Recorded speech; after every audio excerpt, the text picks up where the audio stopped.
Okay, good evening, welcome. Thank you all for coming. This is going to be a nice intimate occasion, so I'm hoping people will feel free to move up into the front row, front pew, whatever you want to call it. My name's Carol DeBoer Langworthy, and I teach in the nonfiction writing program, which is sponsoring our talk tonight by Doug Anderson. This event is co-sponsored by the Literary Arts Department as well, because Doug is a poet. My major job tonight is to tell you to turn off all your electronics, please. Shut them off. Don't just dial them down. Doug is here to talk about the challenge common to all forms of creative nonfiction, the poetics of reality. He's also published a memoir, which is for sale out in the front lobby, and he will be signing books after this event. Some of them are already signed. So that's all the news that I have. But Robert Ward, my colleague in the nonfiction writing program, is actually going to formally introduce Doug. So thank you again.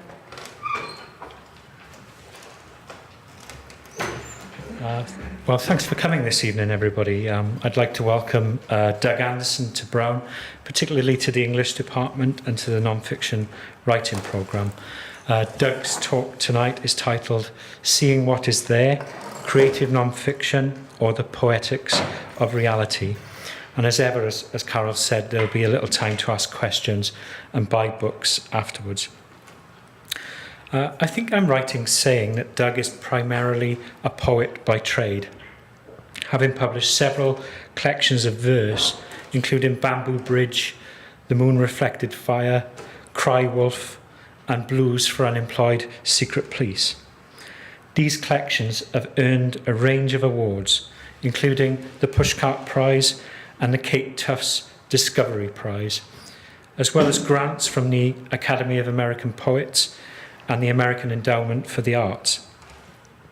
His work has also appeared in numerous journals, such as the Massachusetts Review and the Virginia Quarterly, as well as anthologies like the new Blood Axe collection, The 100 Years' War, Modern War Poems. Until fairly recently, he has been the resident poet at Fort Juniper, the house in North Harmhurst of the late poet Robert Francis. As part of his talk this evening, Doug will read from his memoir, Keep Your Head Down, Vietnam, the 60s, and a Journey of Self-Discovery, published by Norton in 2009. As fellow poet Joyce Pesaroff says, this work is not just about Vietnam, but resonant with a history of warriors from the backyard to the Iliad and to the Bible. The most real thing, said William James, is a thing that is clearly felt rather than clearly conceived. And in my reading of Doug's work, I see that principle very much alive. Take as a brief example the end of his poem Corpus, where he says, breeze from her long skirt makes the banks of candles flare. Here we sense something felt that is created by one thing affecting another thing, resulting in a single, beautiful, even spiritual, poetic image. Actually, in his memoir, Keep Your Head Down, Doug acknowledges that he is writing a kind of prayer, a prayer that gathers the past and shares a feeling of hope for a future free of political corruption and free of war. If the past is a prologue, says Martin Espada, then Doug Anderson has written a prologue for our times. His poet's eye and ear make this recollection of his experience all the more vivid and haunting. Doug Anderson, everybody.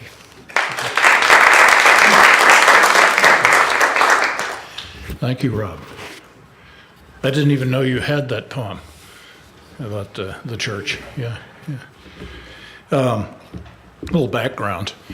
In 1967-68, I was a corpsman with the 1st Marine Division in Vietnam, in the infantry for the first few months, and then in a hospital company for the last.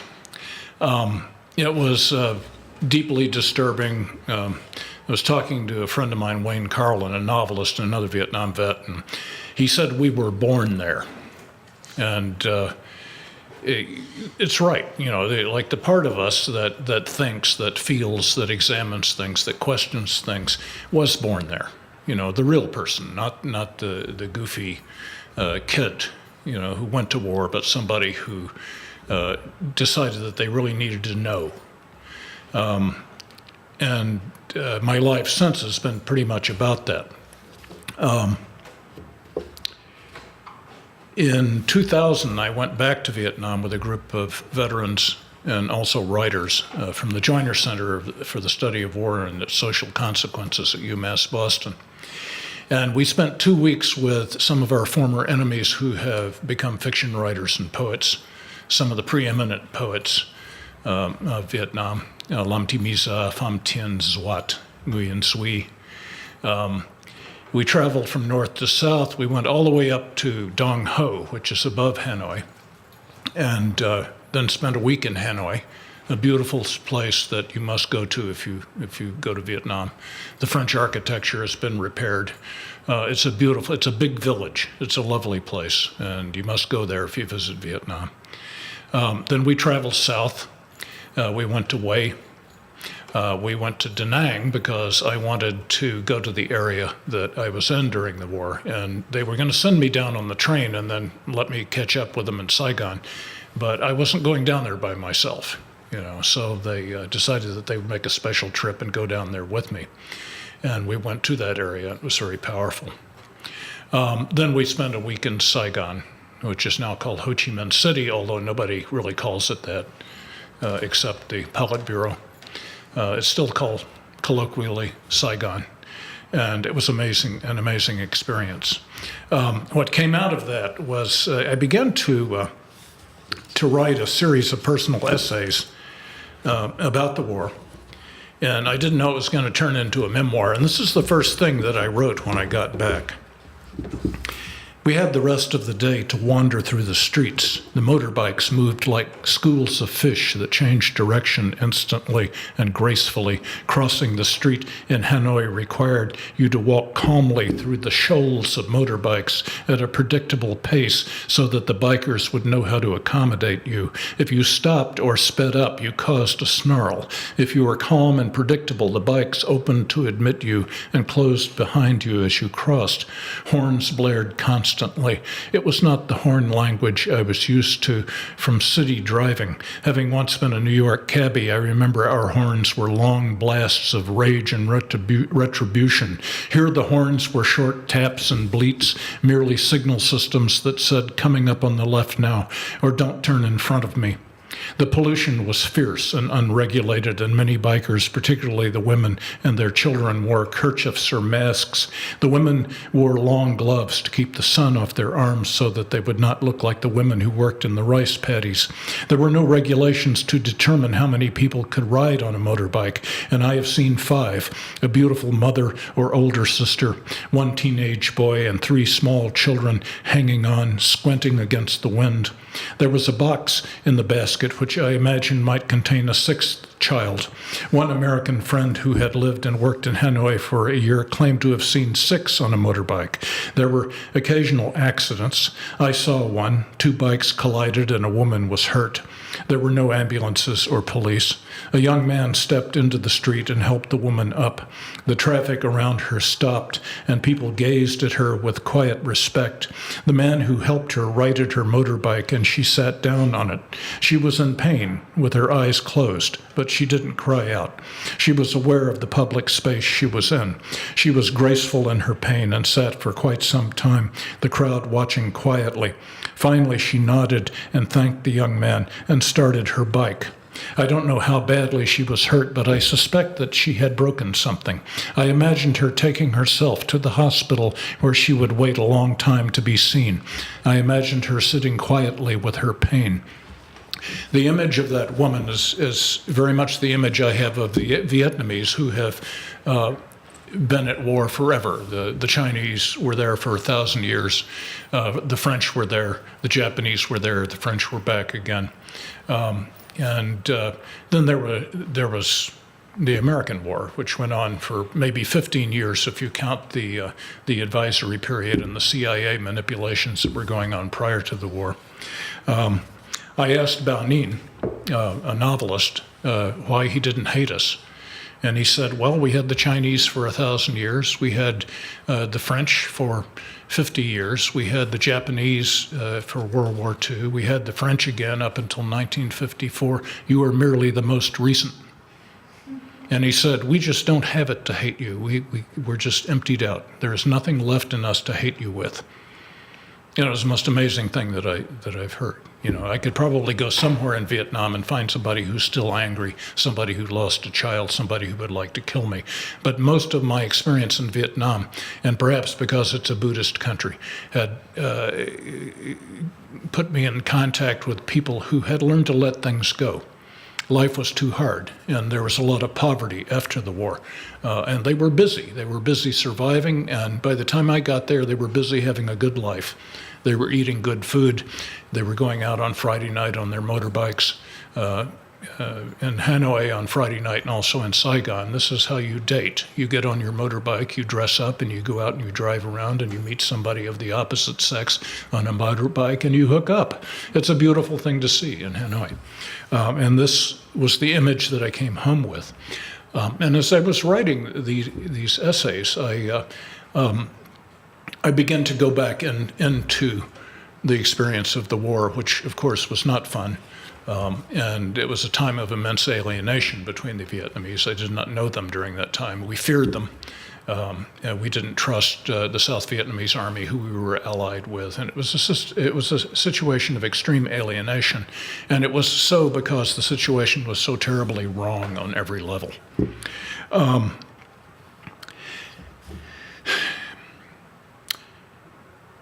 How many of you write memoirs or are interested in life writing or creative nonfiction? Okay. The title of the lecture, you know, The Poetics of Reality, is how do you, as a creative writer, be truthful to reality? And why not? You know, at the Joyner Center, some of you know Grace Paley's writing. She's no longer with us, bless her heart, but I asked her one time in a workshop, I said, I'm a creative writer, how do I know when I'm embellishing? And she says, don't call it embellishment, then you won't feel bad. And then she says, a story's a story. You know, but I maintain that if you write a memoir, the things need to have happened. The art of language that you employ in writing the memoir can be quite diverse, and I think it will demonstrate some of that. There was the problem of dialogue. You know, over a period of 30, 35, 40 years, how do you remember what people said exactly? And you know, I'm around people, there are a lot of Southern white English, black English. I'm around really extraordinary language all the time. And how do you forget something like, I was so scared I didn't know whether to shit or go blind, so I closed one eye and farted. You know, how do you forget idiomatic language and expression like this? And I remember these conversations almost exactly. I may not have all of the words right, but I gave myself permission to record them to the best of my memory. Okay, here's a character called Jeter, who his real name is Charles Wright, and who had enlisted at 17. You know, got his parents to sign for him so he could come in 17, and he was a Southern boy. Jeter seemed to grow more enthusiastic daily. He says, you hear about the black Sif? Rochetti says, here we go. They got this Sif over here you can't cure. Fucking Kong injected into the whores in Saigon so we get it. Your dick drops off and your head caves in and then you die. Corcoran says, Jeter, you ought to sell encyclopedias. Rochetti rolls out a little drop cloth to clean the M60, and the cleaning rod and oil can seem to clink into place on the mat as if choreographed. Where'd you hear that, Jeter? Hospital in Da Nang. When we went up to see Muller, doctors were talking about it. I had been with him on that trip and had heard no such story. Rochetti eases the recoil spring out of the M60. Jeter continued, and some of them whores got razor blades sewed up in their pussies. Take your dick right off. Corcoran lets out a disgusted sigh, gets up and walks away. Watching Rossetti's Samurai Diligence, I think about cleaning my pistol. I'm a lousy shot with a .45. I was practicing with it one day, and Rossetti said, "Doc, you might as well throw it at them. Get yourself a shotgun." Jeter said, "The reason why you can't hit anything, Doc, is you don't practice. That .45 is a fine pistol. My pappy could shoot the nuts off a net with one. We could be on a camping trip. We haven't seen any real action for a month." Rossetti puts the 60 back together so fast he could be lighting a cigarette. He rolls the cleaning rod, oil can, and patches up in one motion and puts the kit in the top external pocket of his pack. Then he brushes his teeth. "I haven't cleaned my pistol. I haven't brushed my teeth." Jeter says, "They got some round-eyed pussy up at China Beach, nurses and Red Cross girls." Rossetti said, "They only put out for officers." "They ain't met me yet." Jeter grabs his crotch. Rossetti says, "Jesus." This is R-rated. The next day, we are on a routine patrol south of the battalion CP. Jeter is on point. We step down into a dry rice paddy from a tangle of brush.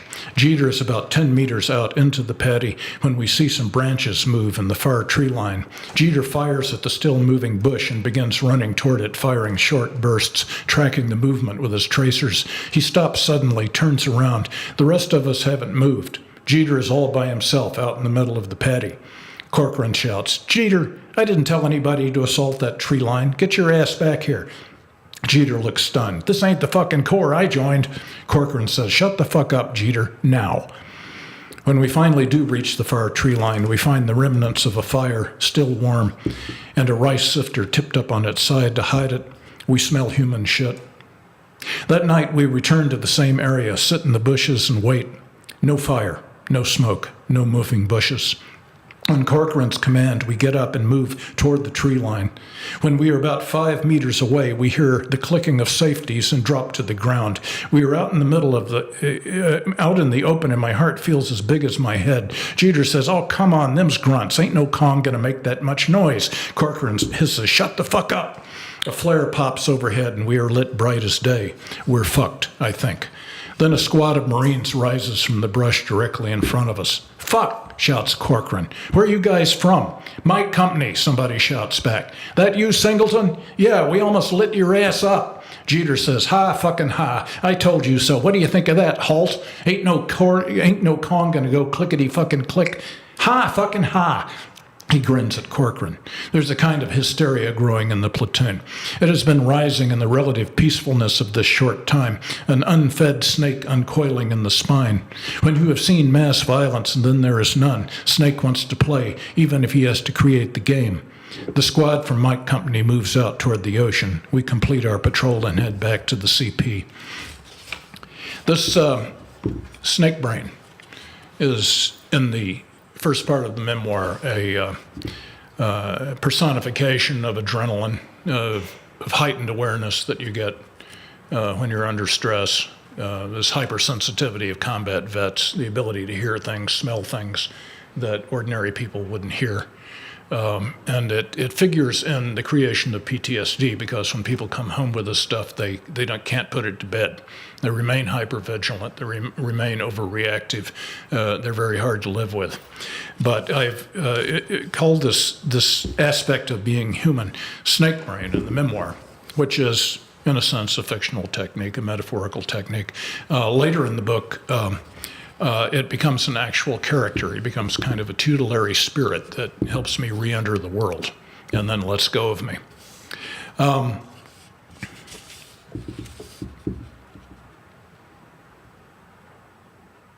Another thing I did in the memoir is I wrote a book of poems that was published in '95. And I decided that if I was going to flesh out the memoir, I might go back into these poems, which are all nonfiction, and spin them out into prose chapters, which is kind of what I did. This first poem is called Infantry Assault. The way he made that corpse dance by emptying one magazine after another into it, and the way the corpse's face began to peel off like a mask because the skull had been shattered, brains spilled out, but he couldn't stop killing that corpse, wanted to make damn sure. I thought maybe he was killing all the ones he'd missed. And the way they dragged that guy out of the stream, cut him to pieces, the stream running red with all the bodies in it, and the way the captain didn't try to stop them, his silence saying, "No prisoners." And the way when all the Kong were dead, lined up in rows, 39 in all, our boys went to work on all the pigs and chickens in the village until there was no place that was not red.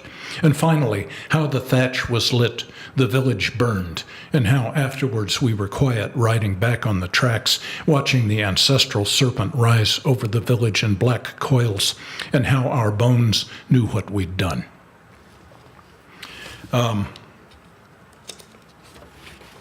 This was something that I had tried to forget and ended up rediscovering in the process of writing, which is something typical of writing.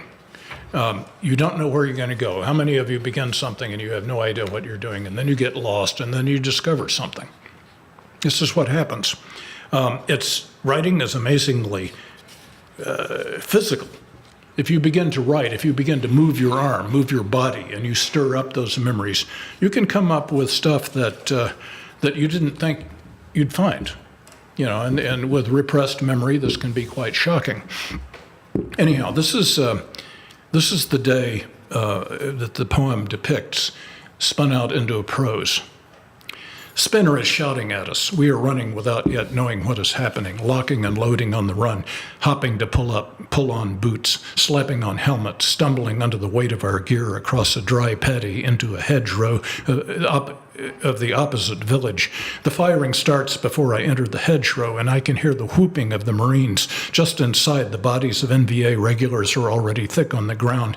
Plumes of white phosphorus shoot up from the other side of the stream that divides the village, and then the far tree line boils over with napalm.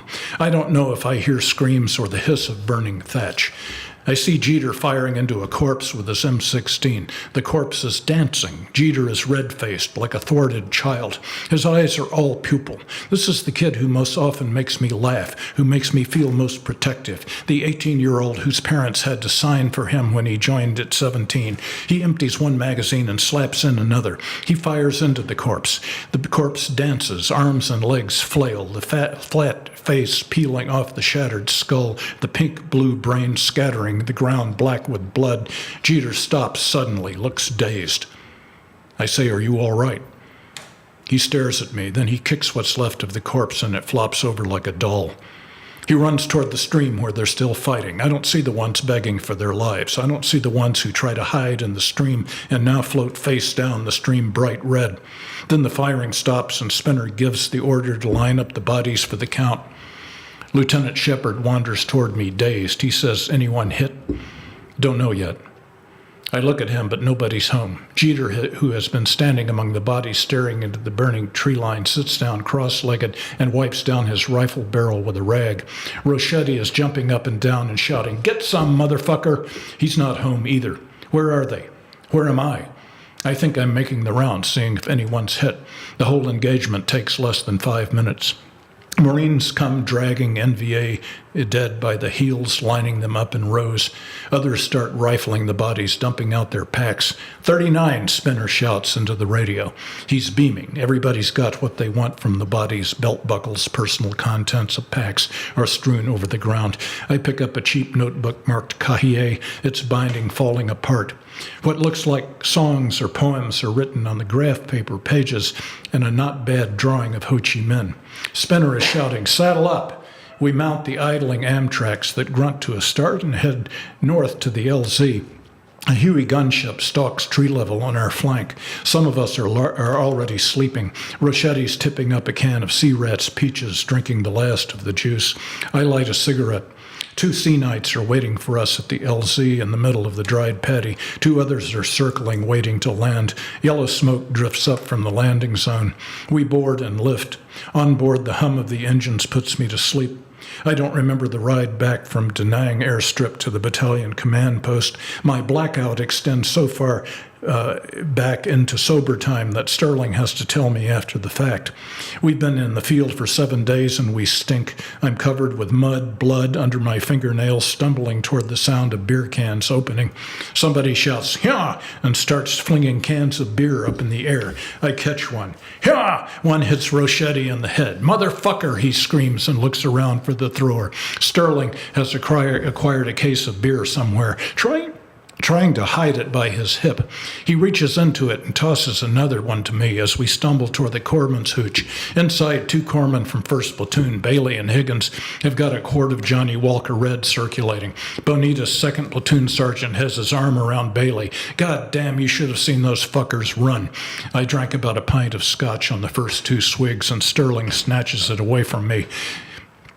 I chase the scotch with a San Miguel and watch the bottle travel back to Sterling's trunk, where he foolishly sets it down. When he turns his back, I drink another slug. Outside, Rochetti is screaming, "You cut my head, motherfucker!"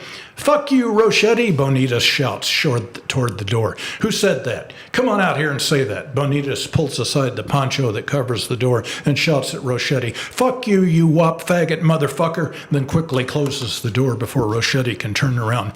Bonitas hugs Bailey and kisses him on the cheek, then lets him fall. Bailey staggers backward and knocks over the Coleman lantern. It goes out. Sterling rights the Coleman lantern and lights it with a Zippo. From outside the door, Rochetti screams, "Come out here, you fucking spick fucking jumping bean motherfucker!" I look up and Bonitas is staring at me. I look away. I look back and he's still staring. "You call me a spick?" I said, "Rochetti called you a spick." "You call me a spick again, you pendejo fuck." "Rochetti," but I can't get the words out. Bonita slugs me and I block it with my shoulder. I turn my face away from the next blow and he slugs me in the ear. Bailey and Sterling wrestle Bonitas to the floor. I stagger toward the door and out into the sand. Rochetti's standing there. He says to me, "Go get Bonitas." I say, Go get him yourself." My ear is ringing and I stagger toward the flicker of a film projector that's set up in the sand next to the battalion aid station. My ear is ringing and in my condition it sounds like I'm at the bottom of a swimming pool. I have a vague notion I'm going to the aid station to see about my ear, but I get distracted by the movie. There are about 30 grunts watching John Wayne, who is being sarcastic with some Mexicans. I stagger forward and fall face down in the sand. I get up and reach for the Johnny Walker bottle I've managed not to spill too much of and sit down. I watch John Wayne. He's got one hand on his hip and is talking out of one corner of his mouth. I'm brain looping the crowd. The movie screen splits focus. 2 John Waynes, 2 horses. I have to piss, so I get up, stagger toward the piss tube, and unzip. There are 2 piss tubes. Somebody's shaking me by the shirt. It's an officer. I don't know. "You're pissing on me, son." I salute. There is a lot of laughter now, either at the movie or me. He says something like, "People who drink like you oughta," and then there are 2 of them, one with a flashlight pointed at my ear. One says, "He's bleeding. Go on to sick bay, Doc." I stagger to the aid station. Inside, Chief Sims sits me down on the examining table. 9 stitches, he said, and hooks the curved needle in my ear. It hurts. "Where's the fucking Novocaine?" I ask. "You don't need any Novocaine, you're shit-faced." "The fuck are you using that side suture on me for? I'm not a goddamn turkey." "Hold still, damn it." "Fuck you," I say. He goes on suturing. "Sit still," he shouts. Then it all goes black. Snakebrain tells you where the nails are, driven through the plank, smeared with shit and hidden in a shallow pit covered with leaves. Tells you before you put your foot down, sniffs the funk of its maker skittering away through the thick tangle just as you arrive. Snake tells you about the length of pipe with the cartridge in it, primer sitting on a nail, waiting for you to put your foot down, the bullet straight up into your groin. Snake tells you where the punji pits are, sharpened bamboo stakes at the bottom. Tells about the Malaysian whip, sprung back on green bamboo with sharpened spikes on a whip end, tripwire stretched across the trail and covered with leaves. Tells you where the wire strung up high to snag the radio antenna. Tells you about the 500-pound bomb hung in a tree. Snakebrain tells you the grinning 10-year-old who empties the garbage inside the battalion CP has dropped a grenade in the shitter. This is how they do it. Take an M26 grenade, tie a string around the spoon, then pull the pin. The string keeps the spoon in place. Then take an old C-Rats can and fill it with mud and place the grenade in the mud. Let the mud dry. Carefully remove the string. Then the dried mud keeps the spoon in place. Then when you're not looking, the sweet kid you'd like to adopt drops the whole works in the shitter. 5 minutes later, a Marine comes and sits down on the shitter. Piss and fecal matter have meanwhile begun to loosen the dried mud, releasing the spoon, lighting the fuse. 5 seconds later, you have a dead or mutilated Marine.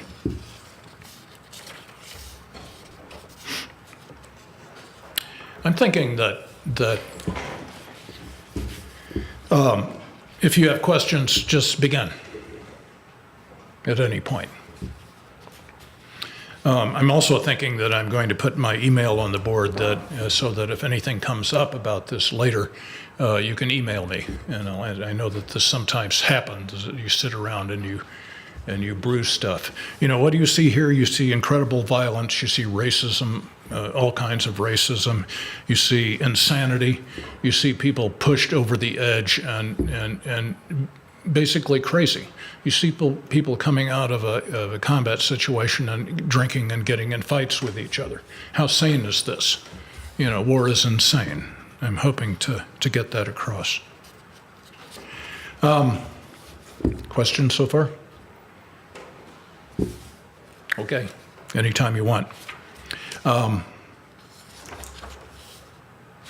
of the things about memory, when I began writing this, and I said I was going to include the Vietnam chapters, I called up people that I knew that were in my unit, including my platoon commander, and asked them to describe the situation that I was describing. And I was amazed to find out just how different the interpretations were of a single event. One guy has got a jammed rifle he's messing with, so he doesn't see what you see. Another guy, the lieutenant in this case, is calling it an airstrike. People see different things. So I'm dealing with this. And what do you do in a situation when you're writing nonfiction and you're trying to tell the truth? You try to include multiple points of view. And I called him my platoon commander, who is a very good soul. I'm very happy that he survived the war and has become quite spiritual because of it. And just devastated. He has pictures of all the members of the platoon who died. And he also came to believe that the war was a mistake. And I remember him saying to me, all they wanted was their independence. And he carries that around with him to this day. He said, when I told him about this infantry assault in which we'd killed the 39 Viet Cong, he said, I don't remember the bodies. And I'm thinking, how could he not remember the bodies? How could you not remember dead people in various states of mutilation? How could you not remember that?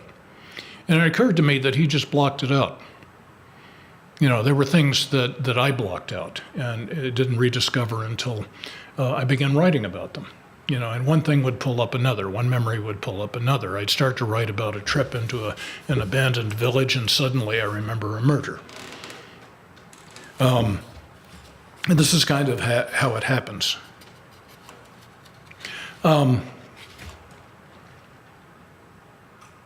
Okay. I'm going to read 2 poems that I further spun out. North of Tam Key, 1967. You were dead when I got there, managed to drag yourself almost to the tree line across the sandy, open place they planned to kill us in. The clearing I would have to crawl to get to you, and did, the tracers crossing overhead. The round caught you dropping to the ground, entering long ways between neck and shoulder, taking the artery, the lung. I had inside me in those days a circuit breaker between head and heart that shut out everything but the clarity of fear. I felt nothing for you then, rolling you over, looking for the exit wound, nor when I put my mouth on yours and blew, hearing the gurgle that told me you had drowned in your own blood. I knew only the muzzle flashes too close in front, the sniper cracking on my left, and I flipped the switch and went cold, the same whose wires I tinker with these 23 years after, a filament flickering in the heart, and then the blaze of light. There was a kid in my squad, and his name was George Custer. Now, I can't think of any more damning thing to call your son than George Custer. I can't think of any worse way to saddle somebody with a life script than to call him that. When I talked to my editor, she said, nobody's going to believe that. Nobody's going to believe this is called George Custer. And besides, we don't want lawsuits, so change his name. So he's now called Luster. But here we go.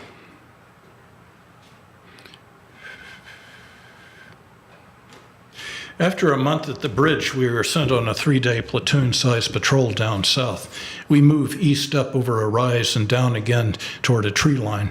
They hit us just as the point man, Luster, enters the tree line. I hear Corman up and start moving. Somebody says, keep flat against the ground, Doc. I'll move the cover fire right in front of you. To this day, I don't know why he thought he'd have to tell me to crawl, but there are 2 sets of rounds kicking up dirt in my face, his and whoever's trying to kill me. Thompson has been sent down ahead of me, and I find him next to Luster, flinching as the rounds come close to where he's squatting. Luster is lying face down. At first, I can't find the wound. The round has caught him right between the trapezius muscle and the clavicle and has bled very little on the outside. He must have been on all 4s when he was hit. The bullet drove straight down into the arteries that branch out under the clavicle and then down into his lungs. He bleeds out very quickly. There's nothing I can do for him. The firing has stopped. We have to carry Luster back out of the trees to make a landing zone for the chopper. We move into an abandoned village and form a perimeter. Harkness is glaring at me. He says, "You let him bleed to death." I walk away. I don't bother to tell him that a whole OR team couldn't have helped him, much less me. I'll talk to him later. Right now, they need somebody to blame. But I feel it. I will carry that remark for years. But I am absolved by what happens next. A Viet Cong runs out of a hooch and throws a grenade at a group of Marines digging in. The grenade is a dud. A Marine fires a burst at him, but the round just nips him in the top of the shoulder. He stumbles and gets up to run again. Another Marine throws an entrenching tool at him and hits him in the head, knocking him down on all 4s, and then they are all over him. He had circled around behind us after the ambush, expecting to move forward. He didn't expect us to double back, and we had him trapped. It is always disturbing to find out that one Vietnamese who is scarcely taller than an American's chest can do so much damage, can attack 30 of us with such brazenness. What's worse is this one is about 50 years old, the same age as most of our fathers. When we go to tie his hands behind his back, we realize that he is missing one hand. It is an old wound, chopped clean. I wonder how he got it.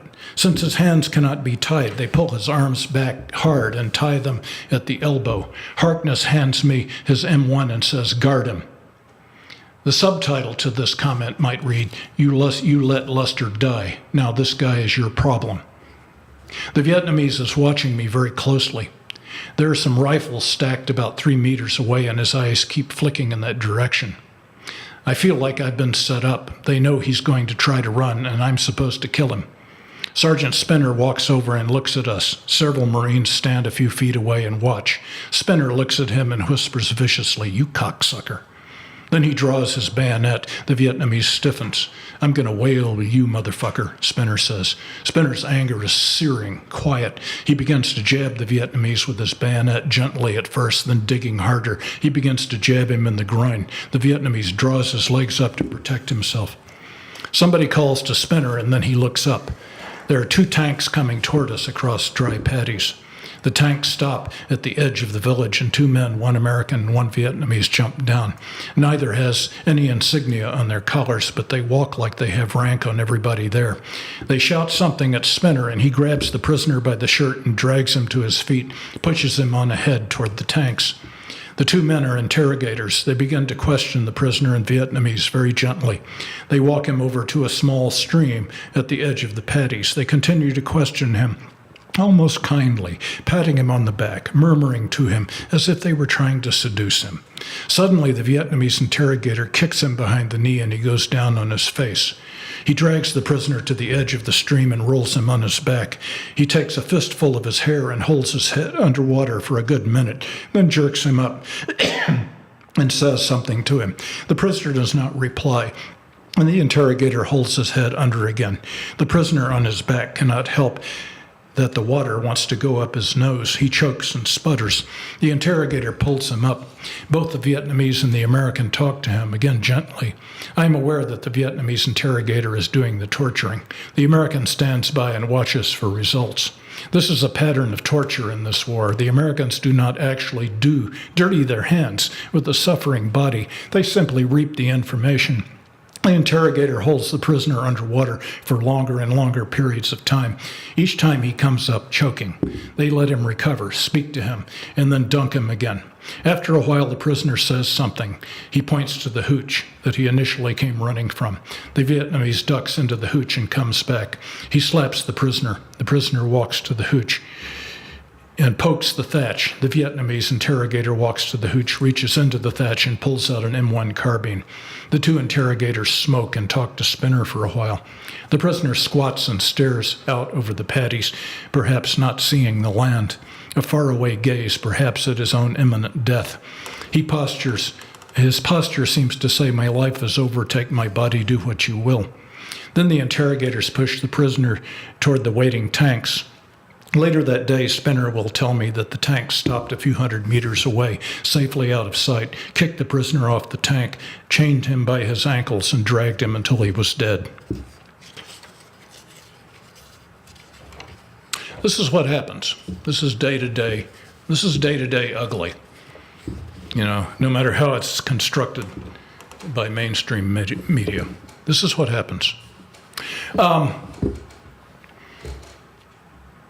Again, how do you deal with nonfiction in a way that carries the narrative, that makes it worth reading so that it isn't just a record of events? I have at home, I have a Marine Corps document that was published about one of the operations in which they do exactly that. You know, such and such unit went to such and such a place and did this and did that, and they killed 39 Vietnamese and yada, yada, yada. But there's nothing else in it. But how do you bring it alive? Do we have questions yet? Yeah. So I would imagine that the process of writing these stories brings you to a place where you're revisiting certain memories that are incredibly painful, that it would not be a terribly pleasant experience. So why do you continue writing from these memories? Well, I mostly don't write about it anymore. I write about other things, but I'm a witness. I'm a witness, and I have a responsibility to be a witness. And since I'm a writer, I do it in writing. A lot of people talk about healing and stuff like that, but it's not really about healing. It's about facing it. It's about owning it. Yeah, we did that. Yeah, we did that. And what is my responsibility with this experience now? I'm damn sure not going to glorify it. Some people try to do that. I'm damn sure not going to do that. I'm going to tell the truth in the way that I know how to tell the truth.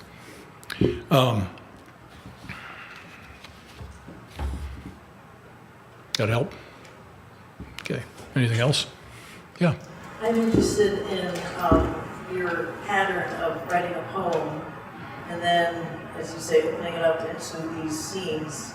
And I'm curious, what do you feel in that distinction you gained and lost in the poem and you gained and lost in the scene? What did you discover you could do with the scene that you weren't able to do in the form of the poem, and vice versa? The poems, when I began writing this book, they came out very fast, and I realized they were moments, and they were experienced the way they are in a war, totally unpredictable, and highly concentrated, compressed, which is what poetry is highly compressed language.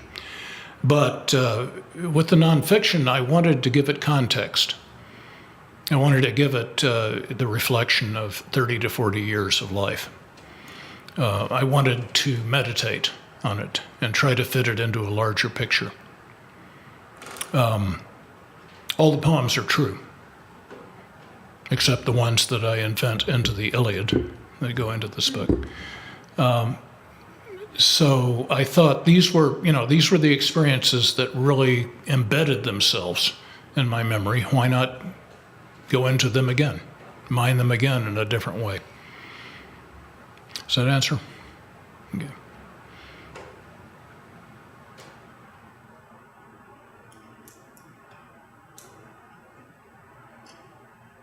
These are not easy to listen to, but they're true, and I hope the harshness of it does the job. Bao Ninh, we were talking earlier about a Vietnamese novelist who I know. He wrote a book called The Sorrow of War, and he got in trouble with. He was one of my enemy, and he and his friend Duc Mao were at Khe Sanh. And their job at Khe Sanh was to pick up pieces of their bodies after the bombing raids and put them together to bury them, give them a proper Buddhist burial. And they were a mess. They're still a mess. They drink. There's a huge alcoholism problem in Vietnam from that war. Huge. They don't have a VA. They are not a psychologically oriented culture. They have the family who take care of people after the war, and they have Buddhism. And the Buddhism works as well for them as psychiatry does for us. I'm not making a qualitative announcement, but Bao Ninh was unable to write a patriotic novel. And he wrote a book called The Sorrow of War, which depicted just how awful it was to be in the mountains as an NVA soldier. It was a horror show. It resembles All Quiet on the Western Front, which is neither is that a romantic version. But the Politburo, who wanted to reconstruct the war as the glorious people's victory, did not publish his second book because he was not towing the line. He was not tooting the horn and waving the flag. And he just didn't have it to wave. He said, war is horrible. War is horrible. When I was in Da Nang, I had dinner with a guy named Hu Ting, who is a very well-known novelist in Vietnam, also a wonderful poet. And he was in the column of tanks that entered Saigon in April of 1975, after the Americans had left. And we ate a Chinese dinner together in Hanoi. And he said, we soldiers understand each other. And I knew exactly what he meant. It wasn't, like, we're not going to dig up the politics. We know something. There is a war inside a war that combat people get, and nobody else does. And it's beyond politics. And if it's properly communicated, the sane response to it would be to just not have any more wars. That's what it's about. It doesn't get communicated, or people don't listen. How are we doing out there? Fine. Any more questions?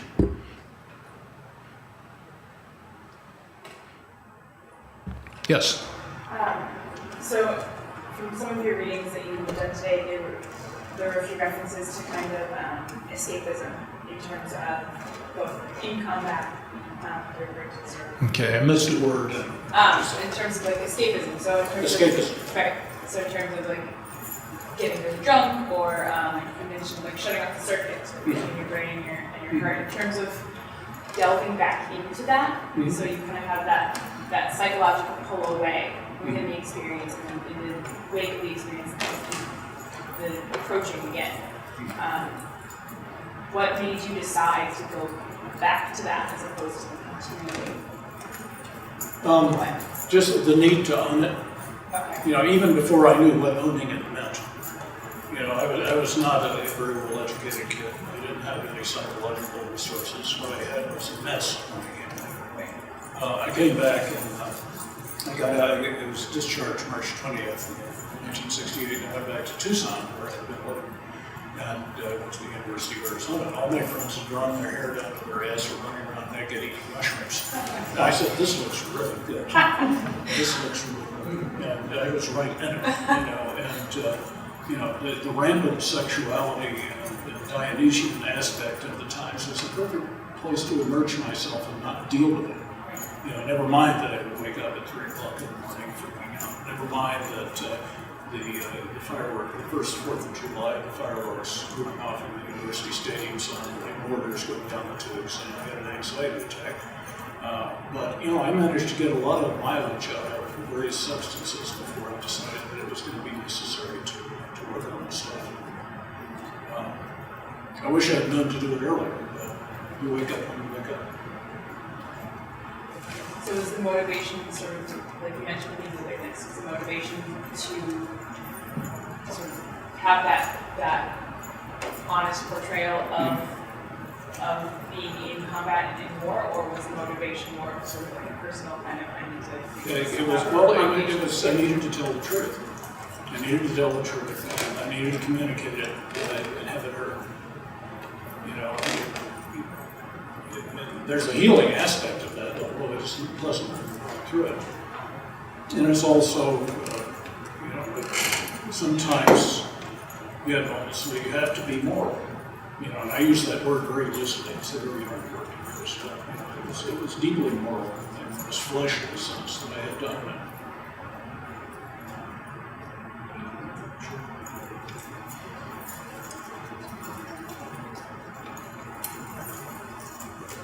Yes. Do you, for the most part, do you let your stories speak for themselves, or do you ever write explicitly about the need to speak out around the world? Oh, I do that too. You know, I've done activism. I've also written essays. I wrote one recently called Something Like a Soul, which is about how people misread veterans, specifically the Iraq and Afghanistan veterans. Do you always mix those with stories? Or Highly anecdotal. The poetry I'm writing now is mostly not about this. You know, it's about getting others, about trying to figure out what love is and all. It's about self-knowledge and stuff. But I think I've done it in the war. I'm going to teach a course on literature and film in next semester, so I'm still back in it. But in terms of the kind of work I felt compelled to do, I think I've done it.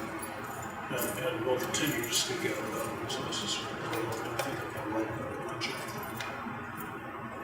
You know, the world is such a mess right now. You know, why? You know, it's just like every day something is insane. Every day. I published a statistic on my Facebook page today that the number of people who have died of Ebola in this country, who have been diagnosed with Ebola in this country, 3. Number of veterans who commit suicide daily, 22. You know, just juxtaposing things, communicating facts. I continue to be close to the Vietnamese community, both in Vietnam and the Viet Kieu community, or the Vietnamese community in exile who has suffered terribly from this. Not all of them are nationalists. Anybody who got involved with the Americans in Vietnam, usually by default, if you happen to have a small business in Saigon or Da Nang, you sell stuff to the Americans because they were there. That's where the money was. They were not necessarily immoral people. They were not necessarily collaborators, but they got constructed that way, you know, in 1975. One of them went to re-education camps, some of them didn't make it. There's a wonderful memoir by Andrew Fung called Catfish Mandela about a Viet Kieu kid who goes back to Vietnam and to try to figure out what all this stuff is. But the Vietnamese community in exile is, you know, they're coming out of it now, but they've had a very rough time. They came to this country to experience racism and rejection, particularly the fishermen in Texas and the Louisiana area, the rice growers in Mississippi. They had a very rough time when they came back. There's a wonderful novel called The Gangster We Are All Looking For, by Lee Tien, who is a daughter of a Vietnamese gangster who put her on a boat as a little girl, and she somehow survived being a boat person to get into this country where she was adopted by a professor and his wife. And she wrote this wonderful book. She's a sweetheart. And she lives in Northampton. Lee Tien Thuy. The short version of that is Thuy.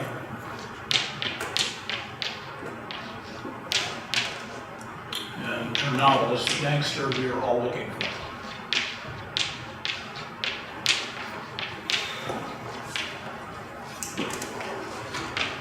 And her father finally made it to this country where he worked as a gardener. How are we doing? How are we doing on time? All right.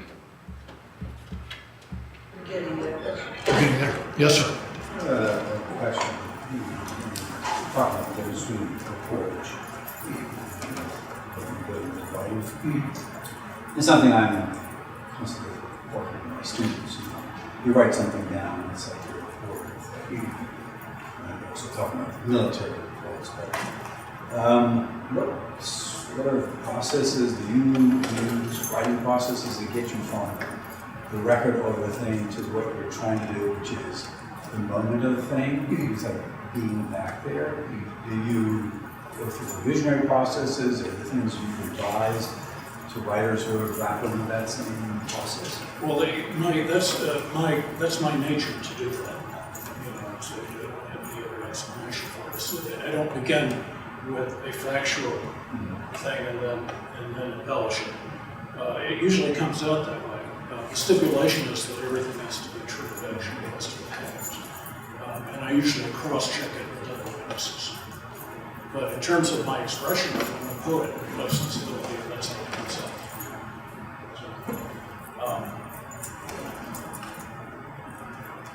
Did I answer your question? Yeah, so for you, there's a minimal revision or a lot of? Well, there's a lot of revision. Okay, It so- has so- to do with the compression and clarity of the writing and all the things that concern any kind of writer. Right.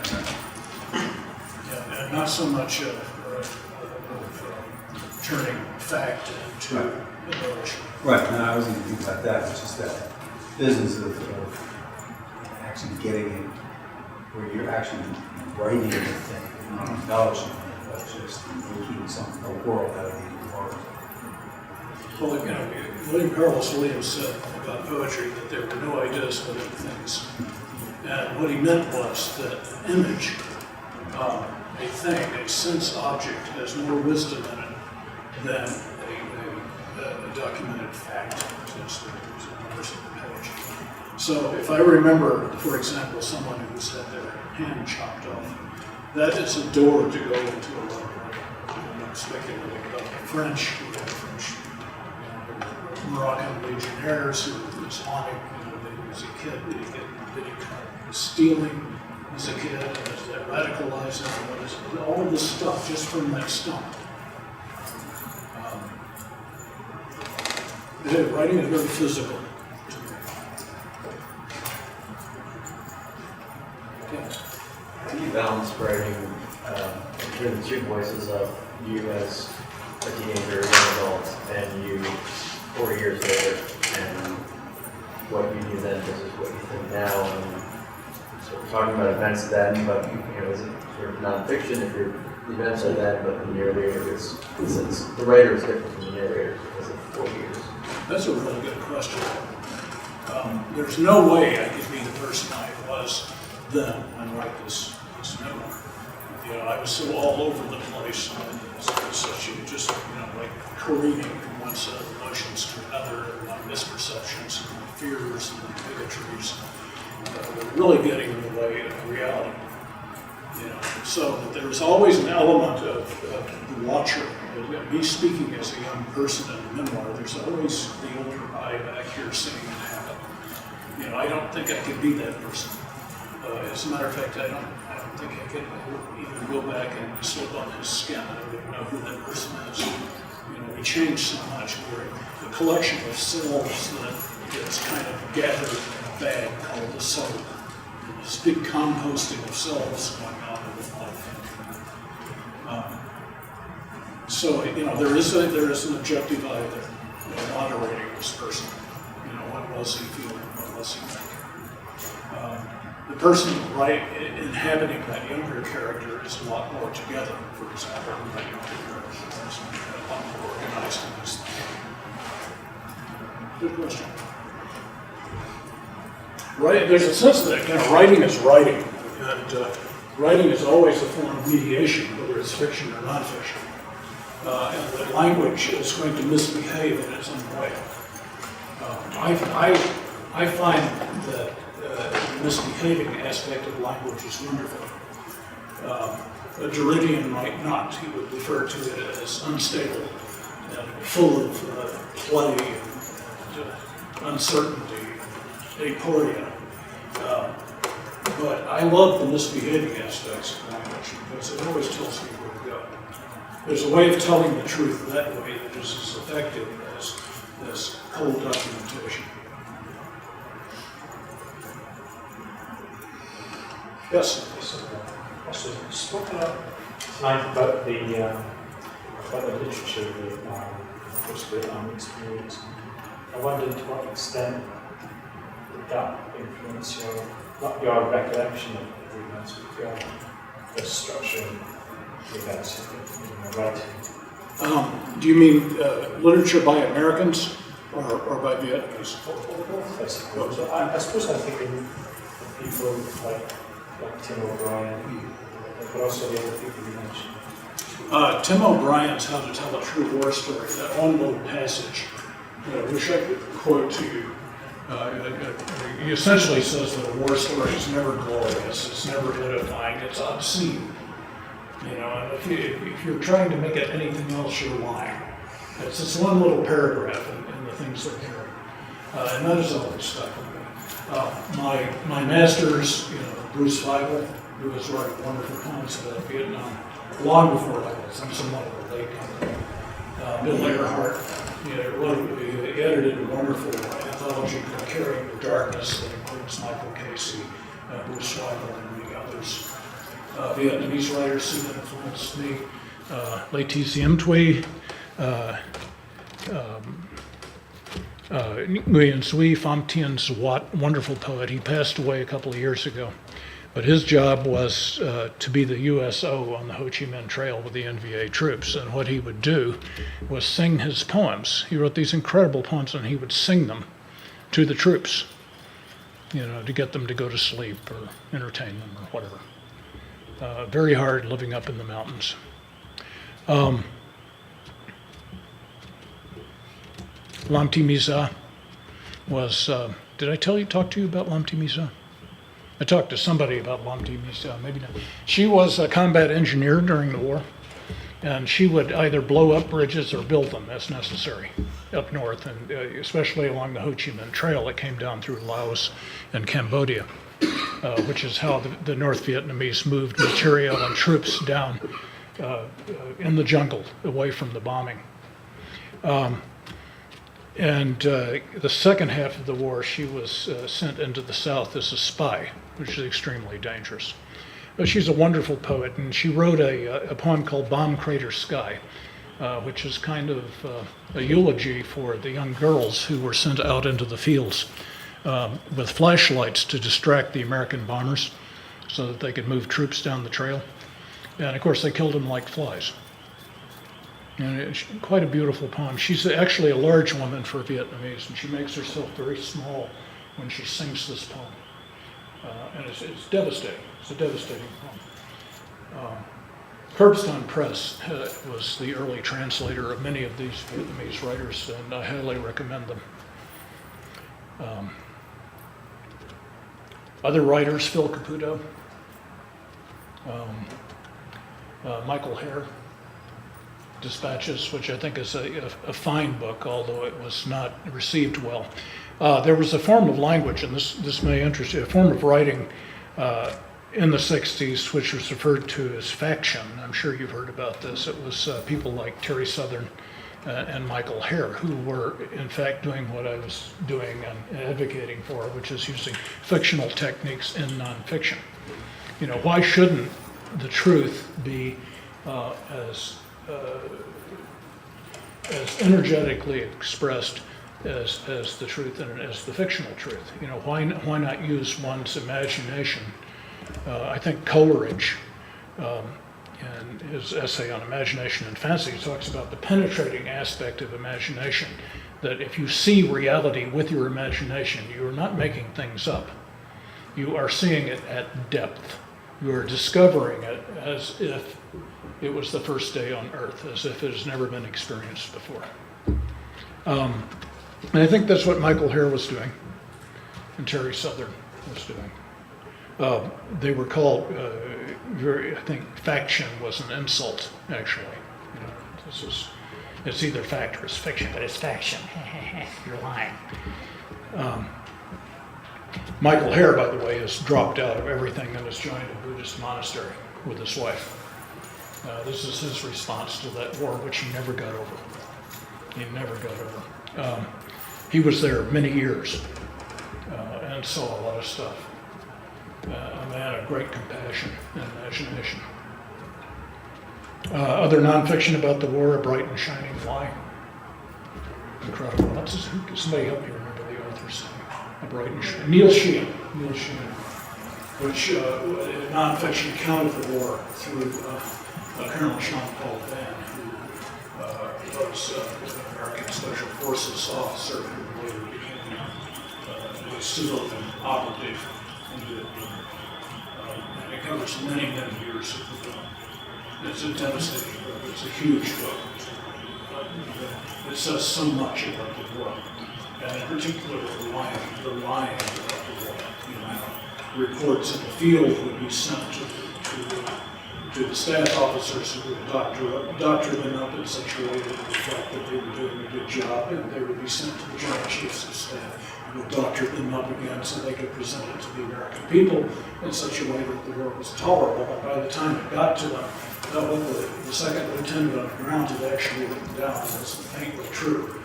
This is the metaphysic of the book, as it just keeps digging down underneath the layers of lying. Brilliant book.